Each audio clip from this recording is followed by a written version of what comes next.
wish I could be with you today, but I've been away this week at a pastor's retreat with 40 other pastors from across Canada. We've been reflecting, praying, and spending some time together, seeking God on what He's doing in Canada. And I can't wait to give you an update on that. But I'm excited to be able to communicate this way. In a few weeks, September 25th, we're launching our third location as a church in Clinton. And we're super excited about that because we believe God is unfolding this vision of starting Vitalpoint church sites in small towns or rural settings in Ontario. And Clinton starts September 25th with a service, and we're very excited about that. So if you know someone in that area that is not connected to a church and they're not part of a church, let them know that VPC is coming to town, and we would love for them to be part of it. All right, so today I'm going to be talking about practicing wisdom as we seek advisors for our lives. The summer series has been called Practicing Wisdom, and we've been looking at an Old Testament book called Proverbs. And we've been unpacking these truths over the course of the summer. And I want to thank the teaching team for doing such a great job over the course of the summer unpacking these for us. If you've missed any of them, I encourage you to go back to our YouTube channel, and you can watch those talks from there. I want to jump in right off the top here and read the verse from Proverbs that I want to use as a launching pad for us today. Here's the verse. It's found in Proverbs chapter 18, verse 1. Whoever isolates himself seeks his own desire. He breaks out against all sound judgment. I found a new show this summer that I've kind of become addicted to. It's a show that I have watched all the seasons, and now I can't wait for the next ones to come out. It's a show called Alone. It's on Amazon. The basic idea of this show is that they take 10 people and they drop them in a remote area of the world. So it's in some of the shows it's like North Vancouver Island. It's some are in Patagonia. Another one is Mongolia. It's this great show, and I absolutely love it. Essentially, these contestants are dropped in a place all alone, and they have to survive. They have to survive. They have 10 items that they can bring with them. They don't have any shelter. They don't have any food. They got to take care of themselves. They have to deal with the weather. They have to deal with wild animals like bears, pumas, poisonous snakes, and even wild boars. On top of all that, what they have to do is they have to actually film their experience. So there's no film crew. There's no production. They have to take these cameras and film themselves and record their experience. Now, the person that lasts the longest, on some of the seasons, they get like $500,000. I think there's other seasons where the winner gets $1 million. Now, what is fascinating about this is that each contestant has this little device, and the little device has a button on it. And on the button is a call. It's their tap out button. And so they get a call into home base and they come get rescued if they can't take it any longer. Some get taken out because they have an injury. Some it's because of fear. Some it's because of exhaustion. Some it's due to starvation because the health team actually goes out periodically and checks in on them. Fascinating thing about people, one guy got taken off because of starvation issues, but he had all kinds of food. He was hoarding the food, but he was also starving, which was just absolutely fascinating. You begin to see this unfold, and you begin to see the limitations of the human being. You begin to see what happens to them. You begin to understand what motivates them to be alone with nobody around. Now, one of the other things that I watched happen is that many of the contestants actually push the button and get rescued because they can't take the isolation. You watch them go through incredible pain and grief from isolation and loneliness. They have these unbelievable breakdowns. They're unable to cope with the mental strain of being alone. One guy, his name was Dave, and he actually got to the point, he's this hard, rough character, foul language. He actually gets to a point where he's filming himself on his hands and knees, begging for God to come rescue him. because the isolation had almost done him in. As I notice what has been happening these past few years, what I've been noticing is that people are suffering from an isolation of a different sort. They're finding themselves in a place where they're unable to be close to other people. They close themselves off. When I think about the complexity of what has happened to us over the last few years, where we've been told to stay away from each other and we're not permitted in each other's homes, we're not allowed to go to church, we're not allowed to go to parties or events of gatherings of any sort, it has created the perfect storm for isolation. Even introverts that loved the beginning of the season of isolation have found themselves in very dark and dangerous places. For some, we have not been able to pull out of the pit of isolation, and we have drawn within ourselves. Now, let me be clear. I'm not talking about an isolation where you're stuck in your home. I'm not talking about an isolation that you can't go out in public. I'm actually talking about an isolation even when we're surrounded by people. Even in a sense of having all kinds of people around us, we've put ourselves in this space where we refuse and almost push people away, and we won't allow them inside of the sacred space of our lives, and we hold everybody at a distance.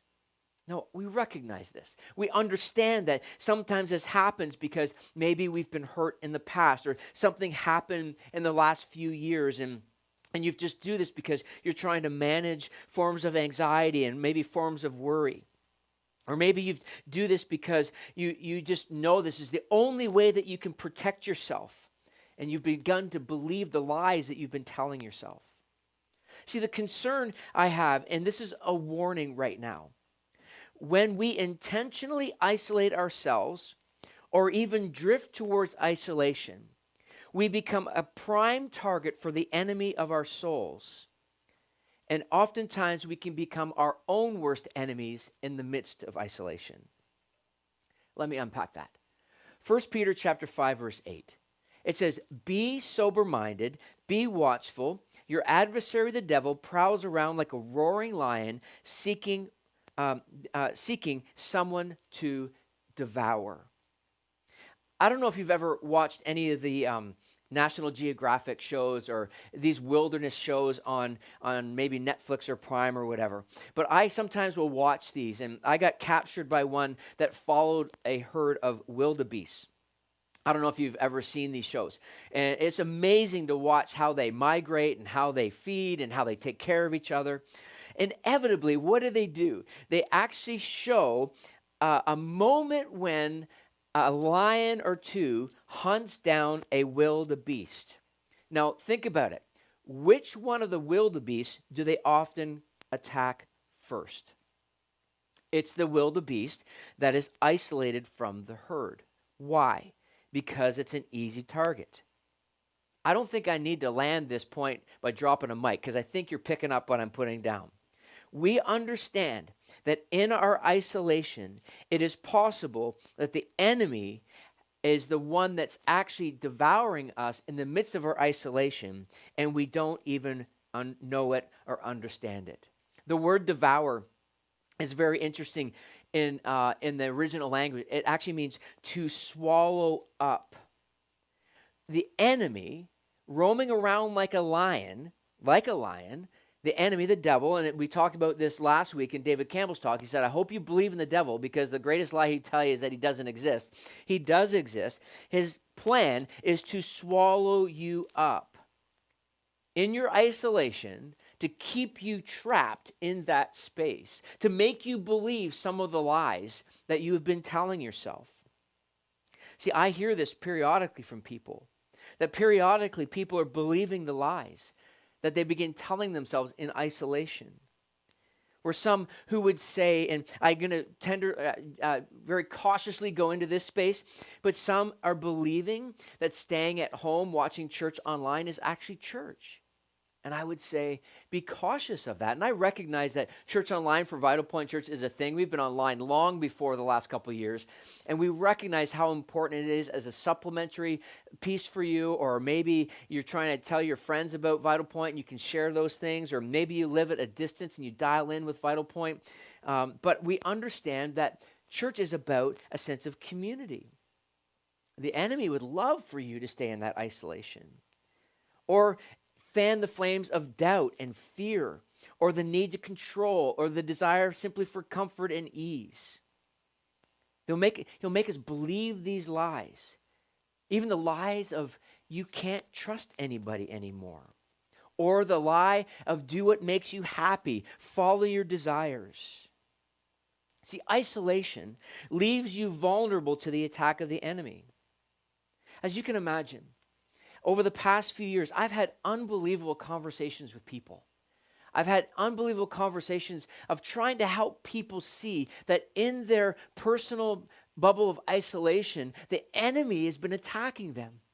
Where sometimes I'll say to people, I think you're believing a lie.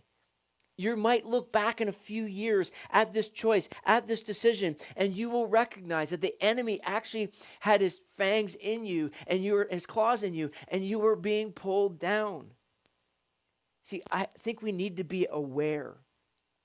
We need to be aware that the attack of the enemy loves when we're in isolation. He gets us there and he keeps us there.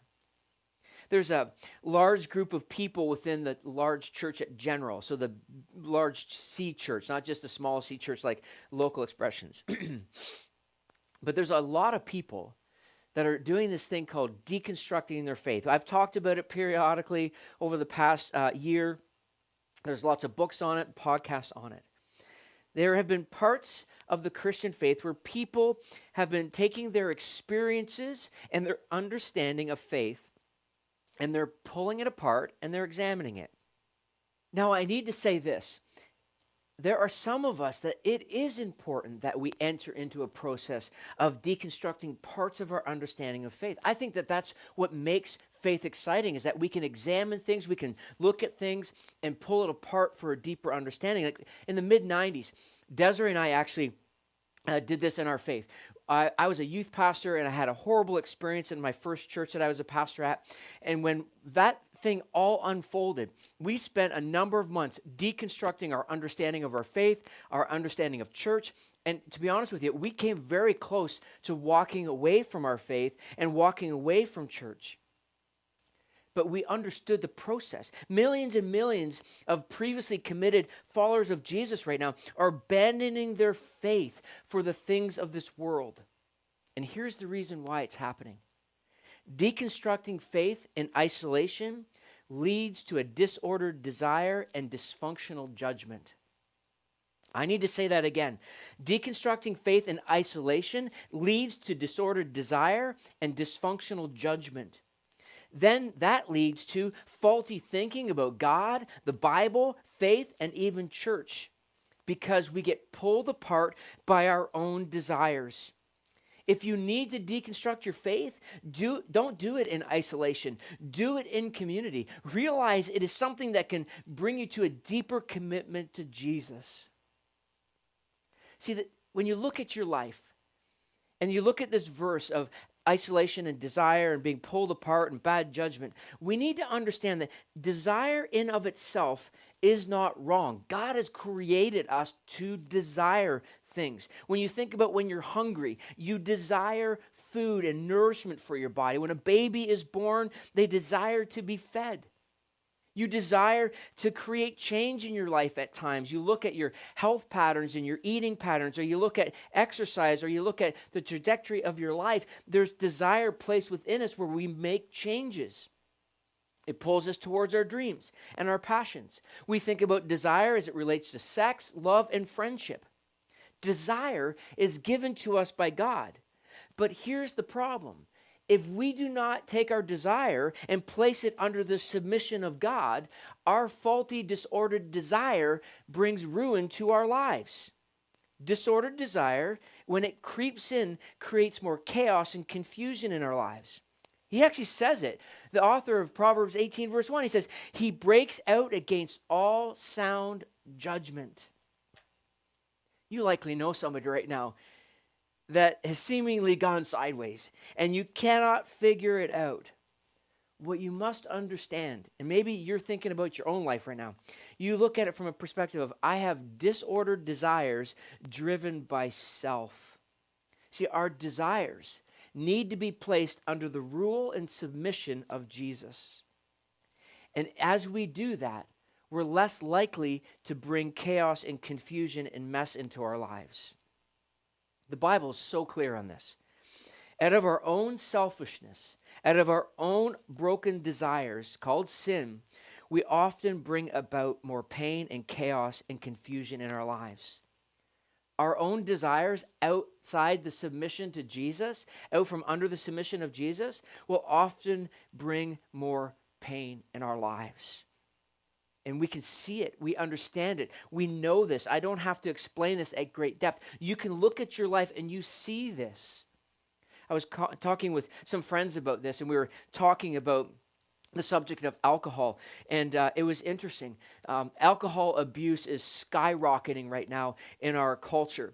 Coming out of what we've just come through, we recognize that there's a disordered desire or dysfunction and a connection with alcohol. And we were talking about it from a perspective of how Jesus enjoyed alcohol. It was in community. It was the joy. It was celebration. But what's happening now is there's a dysfunctional attachment to alcohol where people are using it in a way to cover their disordered desires, or they're using it in a way where they have a long week and they get home and they go on Friday, I just need a bottle of wine, or they just say, I deserve a drink. It's an unhealthy desire that's attached to something that's meant for joy and celebration. We're doing this out of a sense of a disordered and dysfunctional desires. And what happens here, and this is fascinating, as I was studying this, I began to realize that out of our disordered desires, what happens in our isolation is that our emotional life becomes unstable as well. The word is, this fascinating word that I discovered is this word desolation. And just stay with me here for a little bit as I try to explain this. Desolation is a state of emotional heaviness, negative emotional state of anger, fear, and discouragement. This is where many people are right now. And they're trying to sort out what is happening in their heart, what is happening in their souls, of what we've come through. And you see this as people interact with each other. You see short fuses, and you see anger just below the surface, and it comes to the forefront. It's because there's an emotional desolation. Ignatius, who's the founder of the Jesuits, said this about desolation. It's listless, tepid, and unhappy. There's a sense of being listless, tepid, and unhappy. I love those two first ones, listless and tepid. Try to fit those into a conversation this week.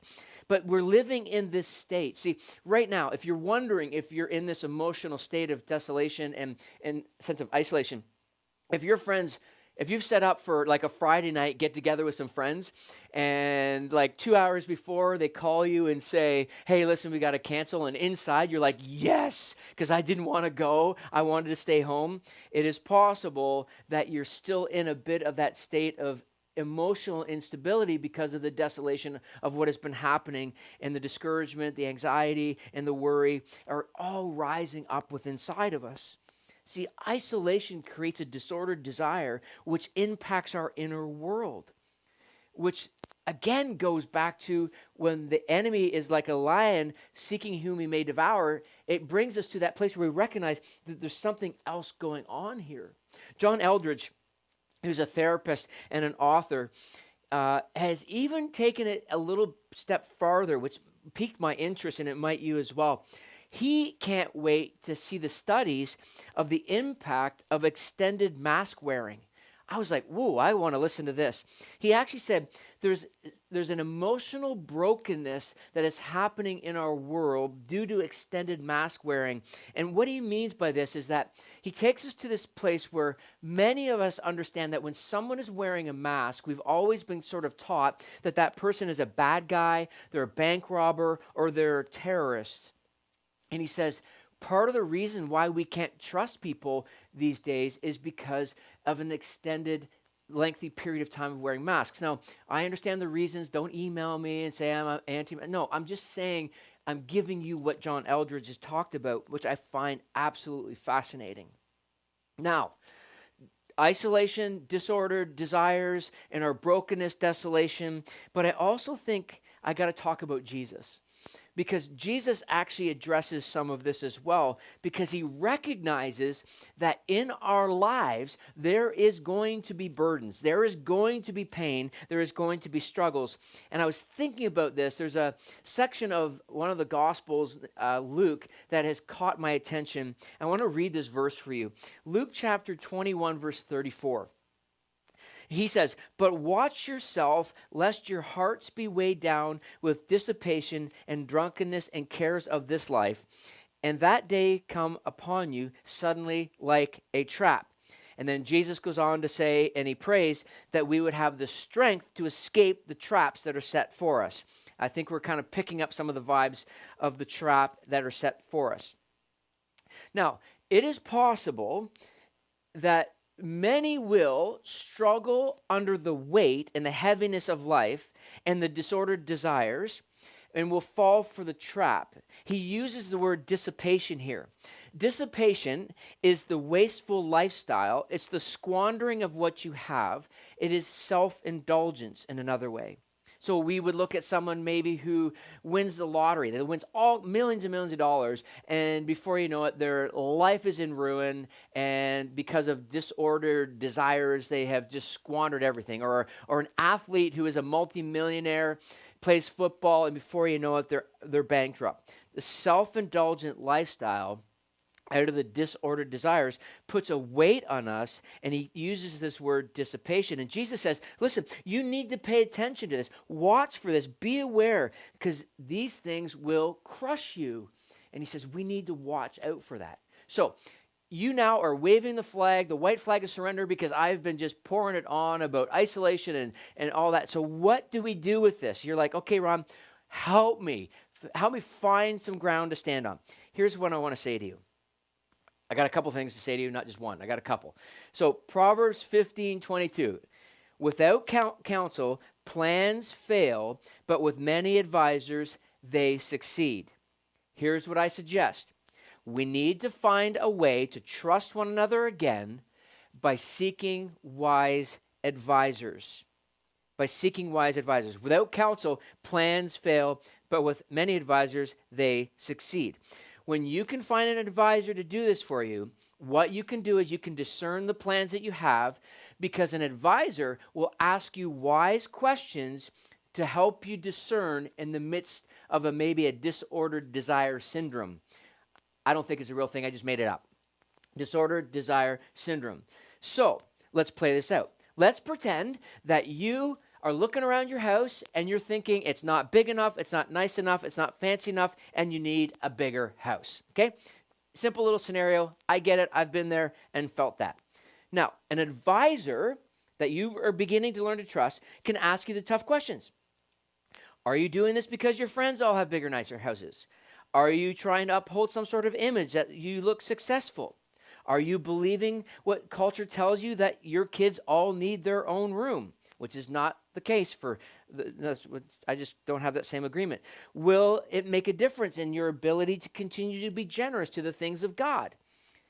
Is there a real sense of this need? So an advisor can draw out the true motives. They can dig deeper beyond the surface level. They can help you even discern, is the peace that you're experiencing about this decision, is it of God or not? Because we got to understand that the enemy can disguise himself as an angel of light, making you believe that the peace is of God when possibly it's not. But an advisor can actually help you with that. Some of your minds just went because you've never heard that before. The other thing that I believe is important about what to do with all this comes from Proverbs 22, verse 17. Incline your ear and hear the words of the wise, and apply your heart to my knowledge. A wise person will incline their ear towards the wise, and it's not simply just the wise from life experience. It is those who are spirit endowed with wisdom, which means this, they have a close walk with Jesus, and they have a handle on how to, they got a firm grip on how to handle the Bible. See, when I think about understanding a wise, spirit-endowed person, I will find them, and I will incline my ear towards them, and I will listen to them, and I will engage with them. See, here's the thing. In order to navigate the complexity of the disordered desires that we often have in isolation, we need the voice of wise people to speak into our lives. Young adults, listen to me. I feel like I need to say this to some of you young adults. The best thing you could do right now is to seek out spirit-endowed, wise people, advisors, to help you navigate the complexity of life. Some might say, well, they just need to learn. You just need to learn from the school of hard knocks. Yeah, maybe. But I think seeking out advisors early in your young adulthood would make all the difference in the world to create this idea of understanding what it means to be healthy and smart and wise and moving forward. So here's what you're going to do. I'm going to give you this. Here's what you're going to do. You're going to today, if you don't have advisors, you today are going to begin to pray. God, give me one or two names of people that I believe could be my advisors in my life. And then what I want you to do is, I want you to set up a coffee with them and sit down with them and begin to ask them questions. And in the process, be praying that God by his Spirit would reveal if this is a good person to be an advisor. Now, don't go and tell them, hey, you're my advisor and all that kind of stuff. Don't do that. Just let it be organic. Let it just be natural. If you're a newly married couple, you might want to find a couple or two that you go for dinner with and you watch how they interact and how they raise their kids and all. That is something that you can do right now in a very practical way. Begin to pray, ask God for a couple names, and then start being around these people. Because here's the reality. There is nothing like being around wise people. There's nothing like being open to allowing other advisors in. Isolation is not hiding in your bedroom and not going out.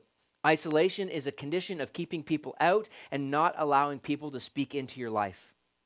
It would be easy to go through life and just keep people at arm's length, but how beautiful it would be to learn to open up, to be vulnerable, to be transparent. And I recognize that even saying that, it's difficult to do, but it is often the best thing that you can do.